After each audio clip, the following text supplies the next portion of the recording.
पिछले भाग में आपने पढ़ा, इससे पहले राजेश कुछ कहता, विक्रम बीच में ही बोल पड़ा। बस राजेश, और कुछ नहीं। जो मैंने कह दिया उसे पत्थर की लकीर समझ। ठीक है Vikram, whatever you want is right. तो चल भाई, वापस घर चलें, सूरज डूब चुका है और शाम भी घिर चुकी है, विक्रम ने उससे कहा। और दोनों कार में बैठ वापस घर लौट आए। अब आगे। उसी रात नीलिमा के घर पर, जब नीलिमा अपने रूम में सो रही थी, उसी समय अजीब सी आहटें होने लगी और देखते ही देखते उस घर में सफ़ेद सा गाढ़ा धुआं फैलने लगा। और इत्तफाक से उसी समय नीलिमा की नींद टूट गई जब उसने घर में दस्तक की आवाज़ और अजीब सी सरसराहट सुनी। तो वो बाहर आई और देखा, चारों ओर एक भयभीत खामोशी छाई हुई थी। नीलिमा धड़कते दिल के साथ चारों ओर देख रही थी। अचानक तभी धुआं छटने लगा और छटते हुए धुएं में एक औरत की आकृति उभरी, जिसके लंबे काले बाल हवा में लहरा रहे थे और उसकी नीली आंखों में नफरत का एक सैलाब दिख रहा था। इस चेहरे को देख नीलिमा शॉक्ड हो गई, आंखें फटी की फटी रह गई। वो घबराकर पीछे हटते हुए बोली, भाभी तुम। राधिका की आत्मा को देख उसे गहरा झटका लगा। नीलिमा पूरी तरह से खौफ से भर गई। ऐसा लग रहा था उसने अपने सामने लाशों के ढेर देख लिए हों। उसी समय राधिका ने उससे कहा, नीलिमा, अब तुम अपने परिवार वालों को ज़्यादा दिन तक जिंदा नहीं देख पाओगी और ना ही अपनी माँ को बचा पाओगी। बहुत ही जल्द मैं उसे इस दुनिया से मिटा दूंगी। राधिका की इतनी भयानक बातें और खौफनाक चेहरा देख नीलिमा का दिल दुगनी रफ्तार से धड़क रहा था। उसने किसी तरह से राधिका से कहा, राधिका भाभी तुम यहाँ? तुम तो हमें छोड़कर चली गई थी, फिर तुम वापस कैसे आ गई? और तुम ऐसा क्यों कर रही हो? हमने तुम्हारा क्या बिगाड़ा था? उसकी बात पर वो बोली, हाँ नीलिमा, अब मैं इस दुनिया में नहीं हूँ, मगर मेरा इंतकाम अभी ज़िंदा है और मेरी मौत के ज़िम्मेदार तुम्हारे माँ बाप हैं, जिन्होंने बहुत ही बेदर्दी और अपनी कुटिल योजना बनाकर मुझे मार डाला है। मैंने भी उनका क्या बिगाड़ा था? और उनकी पत्नी थी मैं, इस घर की बहू थी। उन्होंने इतना कृत घिनौना काम किया है, इसके लिए उन्हें भगवान भी माफ़ नहीं कर सकते। अब उन्हें ख़त्म होने से कोई भी नहीं रोक सकता। नहीं राधिका भाभी, ऐसा ना करो, प्लीज़ हमें माफ़ कर दो। उसके बाद राधिका की आत्मा उसी धुएं में विलीन हो गई। नीलिमा चीखती चिल्लाती रही। नीलिमा की चीख पुकार सुनकर उसके पिता रणधीर गुप्ता और भाई अरुण की नींद टूटी और वह राधिका के पास दौड़कर आए। क्या हुआ बेटी, तुम इतना डरी हुई क्यों हो? किसे देखा तुमने? गुप्ता जी ने नीलिमा से कहा, पापा वो राधिका भाभी यहाँ आई थी, उसने हमें ख़त्म करने की कसम ली हुई है, वो हमें मार देगी। वाट? ये तुम क्या कह रही हो नीलिमा? राधिका का नाम सुनकर अरुण के दिमाग में सनसनी मच गई। वो बेचैन होकर फौरन इधर उधर देखने लगा, लेकिन राधिका उस घर से गायब हो चुकी थी। इधर अमित के घर राजेश को नींद नहीं आ रही थी। उलझन और बेचैनी उसे रह रहकर सता रही थी। बार बार उसकी आंखों के सामने नीली आंखों वाली लड़की राधिका का चेहरा आ रहा था। एक ऐसा फितूर था उसके दिल में जो उसे कहीं और सोचने नहीं दे रहा था। धीरे धीरे रात के 12:40 हो गए, मगर राजेश की आंखों से नींद कोसों दूर थी। वो उठकर कमरे से बाहर आ गया और बाउंड्री रेलिंग पर खड़ा होकर बाहर का नज़ारा देखने लगा। बाहर अजीब सा सन्नाटा छाया हुआ था। हल्की हल्की हवा चल रही थी। पेड़ की डालियां इस हवा से लहलहा रही थी। तभी एक गली में राजेश की निगाह एक औरत पर पड़ी। उसकी आंखें एकटक फैलती चली गई। उसकी निगाहें उसी पर गड़ गई। वो औरत शादी के लाल जोड़े में सजी संवरी, सर पर घूंघट डाले उसी गली में धीरे धीरे आगे बढ़ रही थी।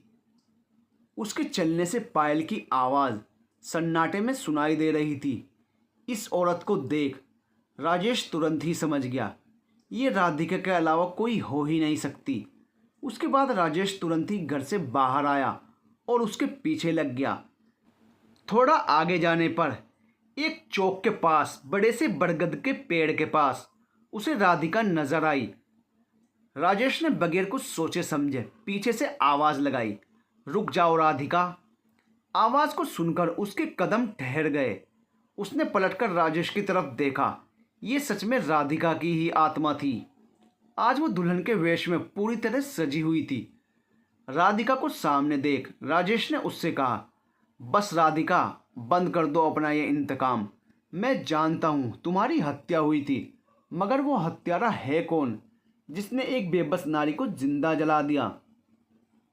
राजेश की इस बात पर वो क्रोध से भभक उठी और बोली, मेरे बीच आने की कोशिश मत करो राजेश, वरना कहीं ऐसा ना हो मेरे बदले की आग की लपटें एक बेगुनाह को खाक कर दें, इसलिए मुझसे दूर हो जाओ।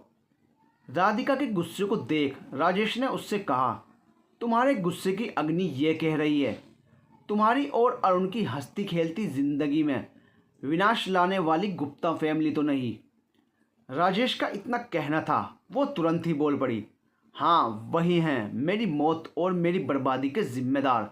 जाओ और जाकर पूछो उस रणधीर गुप्ता से, अगर उसमें जरा भी शर्म और इंसानियत बाकी होगी तो वो बताएगा अपने और अपनी पत्नी की सुनंदा के गुनाहों की हैवानियत भरी साजिश की कहानी।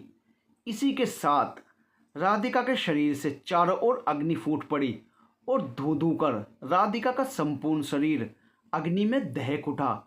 ये देख राजेश कई कदम पीछे हट गया।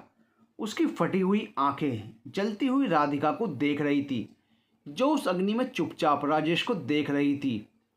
उसके बाद उसने राजेश से कहा, जिस मजबूर और बेबस स्त्री को जलाकर खत्म कर दिया गया था, वही स्त्री अग्नि का एक हथियार बन गई है और यही अग्नि शस्त्र कहर बनकर टूटेगा उन दुश्मनों पर।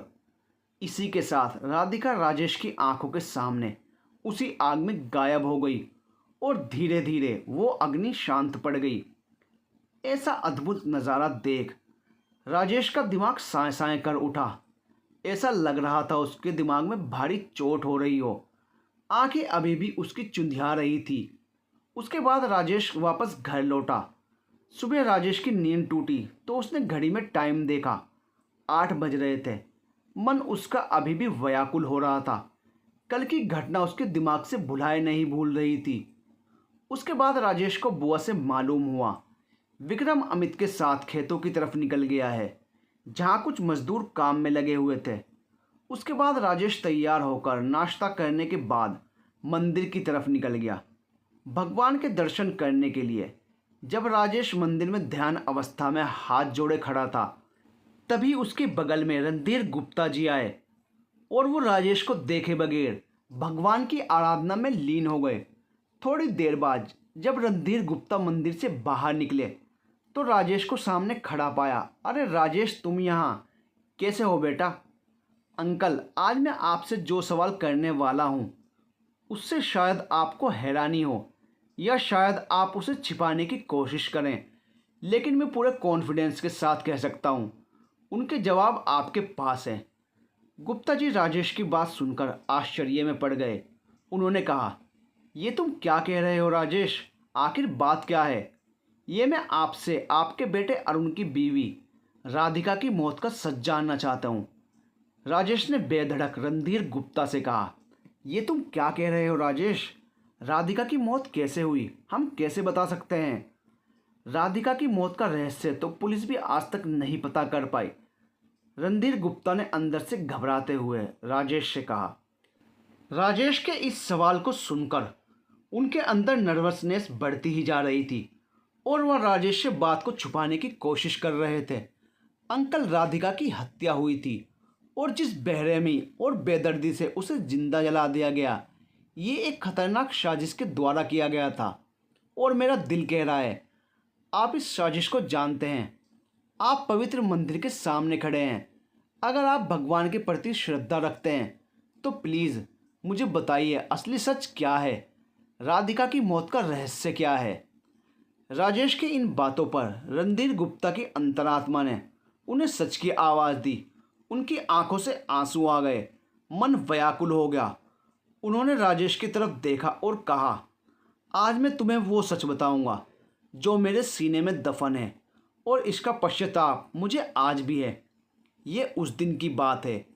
अरुण को शहर में एक शादी को अटेंड करने जाना था और इसी बीच रास्ते में जब अरुण राधिका को कार में छोड़ एक दुकान के शोरूम में खरीदारी के लिए निकल गया, उसी समय राधिका उस कार से लापता हो गई थी। किसी को नहीं मालूम था अचानक वो कहाँ चली गई। सभी परेशान थे। बहुत से लोग तो उसके चरित्र पर शक भी करने लगे। और उसी के दूसरे दिन एक जंगल में राधिका की जली हुई डेड बॉडी का मिलना सभी के दिमाग में सनसनी मचा देने वाला विषय था।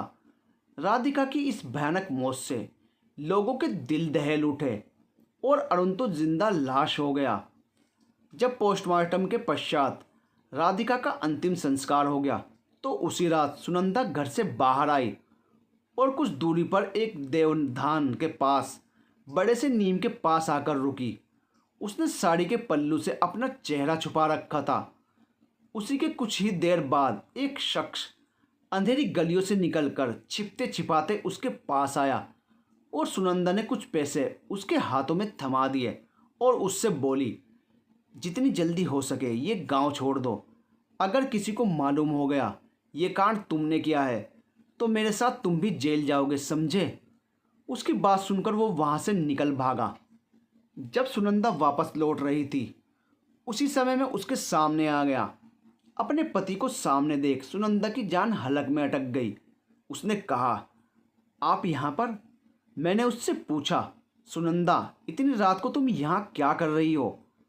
और वो शख्स कौन था जिसको तुमने पैसे दिए थे? वो जी मैं वो हड़बड़ाते हुए कुछ ना बोल पाई और एक घबराहट में आ गई। इसी के साथ मैंने अपनी पत्नी को एक ज़ोरदार थप्पड़ मारा। बाद में मैं उस सच्चाई से रूबरू हुआ जिसे सुनकर मेरी अंतरात्मा कांप गई। ऐसा लगा मेरे कदमों की ज़मीन हिलने लगी है। दिमाग पूरी तरह से घूम गया। राधिका की मौत की असली वजह और उसकी जिम्मेदार सिर्फ और सिर्फ सुनंदा थी। जब से राधिका को अरुण से प्यार हुआ और अरुण से शादी करने के बाद जब वो इस घर में आई थी तब सुनंदा के सारे मंसूबों पर पानी फिर गया और उस दिन से वो राधिका से अंदर ही अंदर जल रही थी। अरुण के दिल को जीतकर राधिका ने सुनंदा को एक चुनौती दे दी थी और एक मामूली लड़की इस घर में बहू बनकर आए और उसके काम बिगाड़ दे, ये सुनंदा को मुमकिन नहीं था। सुनंदा का क्रोध अंदर ही अंदर एक ज्वालामुखी का रूप ले रहा था और उसके अंदर से दहकता हुआ लावा कब राधिका को खाक कर देगा किसी को मालूम नहीं था। आखिर सुनंदा ने राधिका को रास्ते से हटाने के लिए एक साजिश को अंजाम दिया। उसने एक मंगेश नामक व्यक्ति को चुना जो कभी लूटमार और चोरियां करता था। उसने मंगेश के साथ मिलकर एक प्लान बनाया और उसी प्लान के तहत मंगेश ने राधिका को उस दिन कार से बेहोश करके उसे अगवा किया और उसे एक अत्यंत अनजान स्थान पर ले गया। जब राधिका को होश आया तो उसने अपने आप को इस अनजान स्थान पर देखकर वो अंदर से दहल गई। उसके मुंह पर कपड़ा बंधा हुआ था और वो रस्सियों से जकड़ी हुई कसमसा रही थी। चीखने की कोशिश तो कर रही थी मगर मुंह से कोई बोल नहीं फूट रहे थे। उसी समय मंगेश नामक व्यक्ति उसके पास आया जिसके हाथों में एक केरोसिन का डब्बा था। मुझे माफ़ करना देवी, तुम्हें रास्ते से हटाने का प्लान गुप्ता फैमिली का है। मैं तो एकमात्र मोहरा हूँ। उसने उस केरोसिन को राधिका के शरीर पर डालना शुरू किया। राधिका झटपटाती रही और छूटने की कोशिश करती रही मगर उस हैवान मंगेश को उस पर बिल्कुल भी रहम नहीं आया।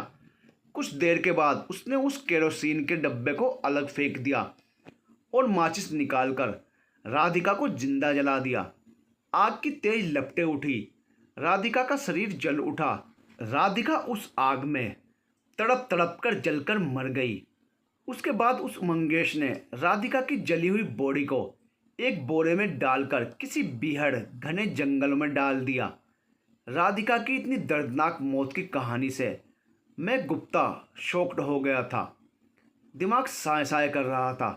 मैं सुनंदा के पास आया और उसे 2-3 थप्पड़ जड़ दिए और उस पर बरसते हुए बोला, एक औरत होकर एक औरत के साथ इतना नीच और घिनौनी हरकत करते हुए तुझे शर्म नहीं आई? तेरा दिल नहीं पसीजा? सोच कैसे तड़प तड़प कर झुलस कर मरी होगी हमारी बहू। जी तो करता है तेरा गला दबा दूं, तुझे जान से मार दूं। वो मेरे पैरों पर गिरकर रोते हुए बोली, मुझे माफ़ कर दो जी। क्रोध और जलन में मैं अंधी हो गई थी। मुझसे एक बहुत बड़ा गुनाह हो गया। आप मुझे भी मार दो, ख़त्म कर दो मुझे। कम से कम इस पाप से मैं मुक्त हो जाऊंगी। कहकर वो फूट फूट कर रो पड़ी। यही सच्चाई है राधिका की मौत की। राजेश बेटा, सुनंदा से एक बहुत ही बड़ा गुनाह हुआ था जिसका कोई प्रायश्चित नहीं था। अगर मैं उसे पुलिस के हवाले करता तो इतना बड़ा शर्मनाक पाप गांव वालों की नज़र में आता।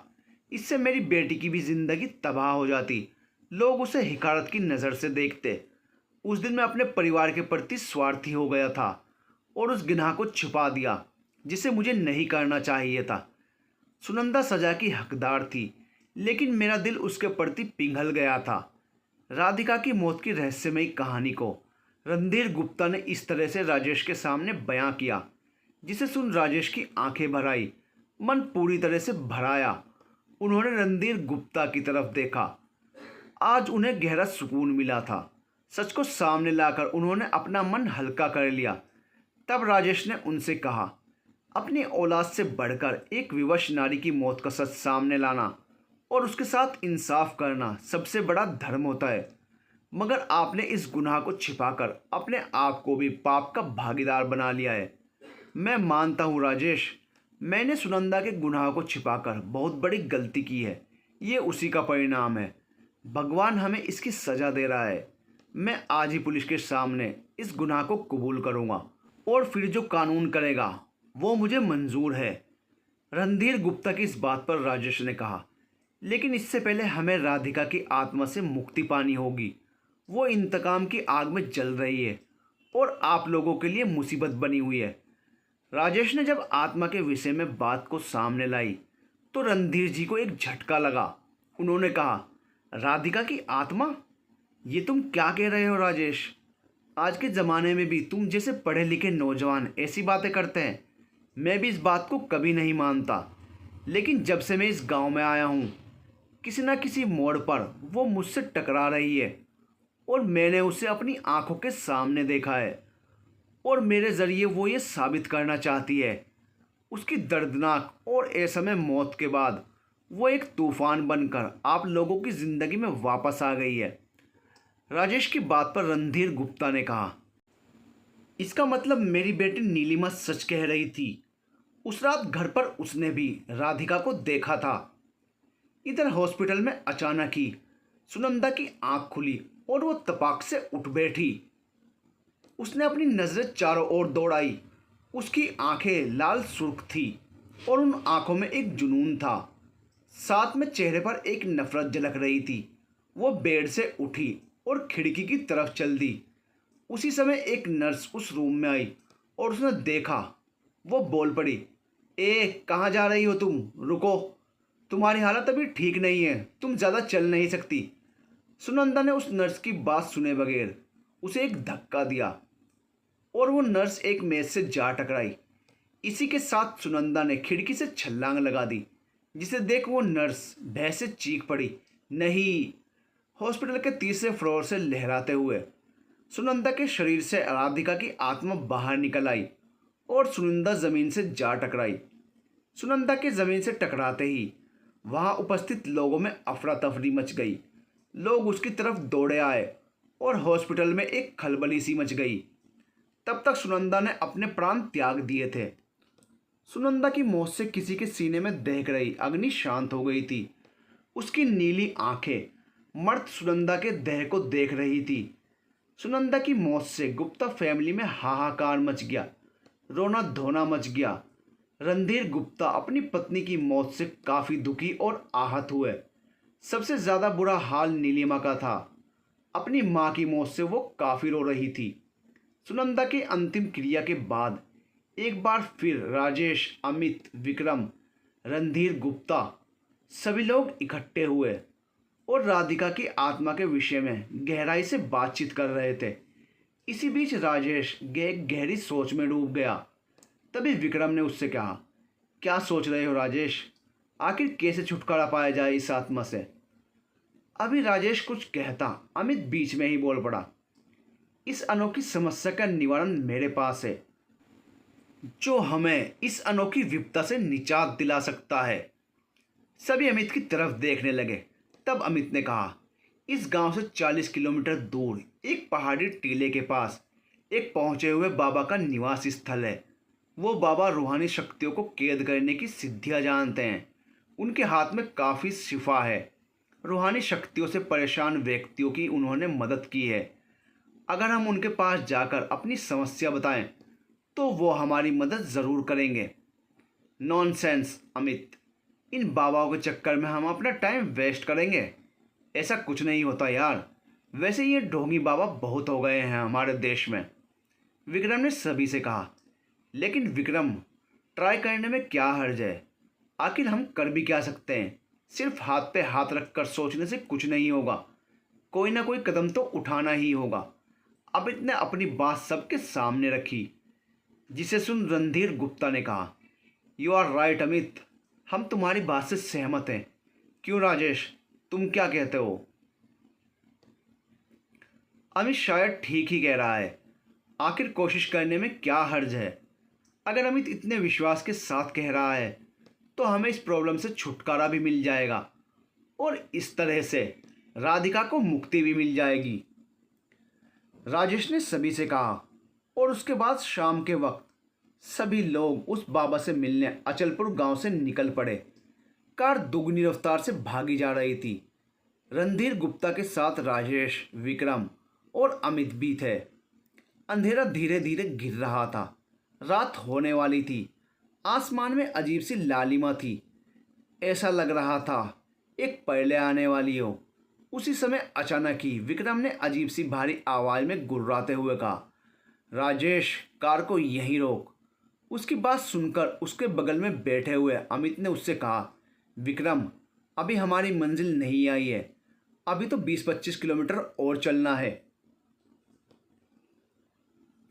बेवकूफ़ विक्रम, तू क्या समझता है? जुर्म से बिफरी हुई एक स्त्री को कैद करने का सॉल्यूशन बताकर तू उसे पराजित कर लेगा? ऐसा कभी नहीं होगा। इससे पहले ही तुम लोग खत्म हो जाओगे। विक्रम की इतनी भयानक बातें सुनकर सभी चौंक गए। राजेश ने तुरंत कार रोक दी। चल तू भाड़ में जा। इसी के साथ विक्रम ने अमित को धक्का दिया। वार इतना तेज था कि अमित कार के दरवाजे को तोड़ता हुआ बाहर गिर पड़ा। विक्रम में अचानक हुए इस बदलाव से सभी को एक झटका लगा। राजेश और रणधीर गुप्ता फौरन ही उस कार से बाहर निकल आए। राजेश ने अमित को संभाला, उसे हल्की चोट लगी थी। उसी वक्त विक्रम कार से बाहर आया। उसकी आंखें बिल्कुल नीली थी और चेहरा गुस्से से आग बबूला दिख रहा था। राजेश को समझते देर न लगी। विक्रम के अंदर राधिका की आत्मा प्रवेश कर गई थी। हे भगवान, इस बार राधिका ने विक्रम को चुना है और वो हमें आगे जाने से रोकना चाहती है। विक्रम राजेश के पास आया और भयानक आवाज़ में उससे बोला, मैंने पहले ही कहा था मेरे बीच आने की कोशिश मत करना, मगर तुम नहीं माने। अब तुम सभी का यहीं पर सर्वनाश होगा। राजेश ने विक्रम को पकड़ लिया और उससे कहा, नहीं, तुम ऐसा नहीं कर सकती। मेरे रास्ते से हट जाओ राजेश। मैं रणधीर गुप्ता को जिंदा नहीं छोड़ूंगी। मेरी दर्दनाक हत्या के इस गुनाह में इसका भी हाथ है। नहीं राधिका, तुम विक्रम के शरीर में प्रवेश करके किसी की जान नहीं ले सकती। तुम्हारी मौत के असली कसूरवार जो थे, तुमने तो उन्हें ख़त्म कर दिया। अब तुम ऐसा क्यों कर रही हो? वापस चली जाओ यहाँ से। राधिका, राजेश ने विक्रम को तेजी से जकड़ रखा था और रणधीर गुप्ता, अमित ऐसा नज़ारा देखकर खौफ से जड़ हो रहे थे। उसी समय विक्रम के शरीर में समाई राधिका की आत्मा ने राजेश को एक जोरदार झटका दिया। इस वार से राजेश झिटक कर सामने एक दीवार से जा टकराया। एक जीवित शरीर में समाई हुई राधिका की आत्मा इतनी शक्तिशाली थी कि उसने राजेश को इतनी तेज झिटक दिया था कि उस दीवार से टकराने के बाद उसके सर से खून बहने लगा और काफ़ी दर्द भी होने लगा। इधर विक्रम ने रणधीर गुप्ता की गर्दन दबोच ली, जिससे उनका दम घुटने लगा, सांसें उखड़ने लगी। विक्रम के चेहरे पर भयानक प्रतिशोध दिख रहा था। देखते देखते उसके दांत नुकीले होने लगे, चेहरा खतरनाक हो गया और अमित चाहकर भी कुछ नहीं कर पा रहा था। भय और दहशत से जड़ हो गया था। जिस जगह पर राजेश दीवार से टकराया था उसी जगह पर एक पुराना शिव का मंदिर था और उसी समय राजेश ने देखा मंदिर से एक धूमिल काला साया धीरे धीरे उसके पास आया। राजेश उसका चेहरा साफ नहीं देख पा रहा था। उसके चारों ओर ओरा के समान एक चमक उभर रही थी। उसने राजेश को एक रुद्राक्ष की माला दी और कहा, इसे अपने दोस्त विक्रम के गले में डाल दो। उसके बाद वो अतृप्त रूहानी आत्मा तुम्हारे दोस्त से अलग हो जाएगी और वो आत्मा उसी समय एक गोल घेरे में भी कैद हो जाएगी। अब ये मत पूछना मैं कौन हूँ, जल्दी करो, समय बहुत ही कम है। राजेश ने ऐसा ही किया। उसने फुर्ती के साथ विक्रम को गुप्ता जी से अलग किया और तुरंत ही उस रुद्राक्ष की माला विक्रम के गले में डाल दी। इसी के साथ विक्रम चीखने चिल्लाने लगा, उसका शरीर अकड़ने लगा और कुछ ही पल बाद राधिका विक्रम के शरीर से निकल गई और विक्रम लहराकर गिरने लगा। राजेश ने उसे थाम लिया और ठीक वैसा ही हुआ। राधिका की आत्मा एक गोले में कैद हो गई। उसकी आवाज़ें आ रही थी और छूटने के लिए झटपटा रही थी। रणधीर गुप्ता और अमित इस चमत्कार को हैरत भरी नज़रों से देख रहे थे। तब राजेश ने कहा, देखो राधिका, तुम्हारे साथ बहुत बड़ा जुल्म हुआ था। इसका मतलब ये नहीं तुम सभी के साथ नरसंहार करती रहो। हम मानते हैं गुप्ता अंकल ने अपनी पत्नी सुनंदा के गनाहों को छुपाया था, लेकिन ये उनकी एक बहुत बड़ी भूल थी। उसी समय रणधीर गुप्ता बोल पड़े, राधिका बेटी, हमें माफ़ कर दो। सुनंदा ने जो कुछ भी तुम्हारे साथ किया मुझे उसका पश्चाताप हर पल था और ये पाप मुझे घुट घुट कर मरने पर मजबूर कर रहा था। तभी राजेश ने कहा, राधिका, अब तुम वापस लौट जाओ और इस संसार से मुक्ति पालो। यही अब तुम्हारे लिए उचित है। थोड़ी देर बाद उस गोल घेरे से आवाज़ आनी बंद हो गई। राधिका की आत्मा जा चुकी थी। एक संकट टल चुका था, मगर राजेश की निगाह उस मंदिर की तरफ देख रही थी। अब वहाँ कोई भी नहीं था। आत्मा और इंसानों के इस खेल में बहुत उथल पुथल मची। विक्रम को होश आ चुका था। अब वो पूरी तरह से ठीक था। पूरे गांव में राधिका के मौत का और एक आत्मा के बदले की कहानी जंगल में आग की तरह फैल गई और अंत में रणधीर गुप्ता ने एक गुनाह को छिपाने के जुर्म में अपने आप को कानून के हवाले कर दिया। लेकिन इस खतरनाक गुनाहों की रंजिश में और आत्मा के इंतकाम को लेकर नीलिमा ने बहुत कुछ खोया। वो अपने मम्मी पापा से दूर हो गई। तब राजेश ने उससे एक वादा किया, बहुत जल्द वो अचलपुर गांव वापस आएगा और एक दिन नीलिमा को अपनी पत्नी बनाकर उसे अपने साथ ले जाएगा।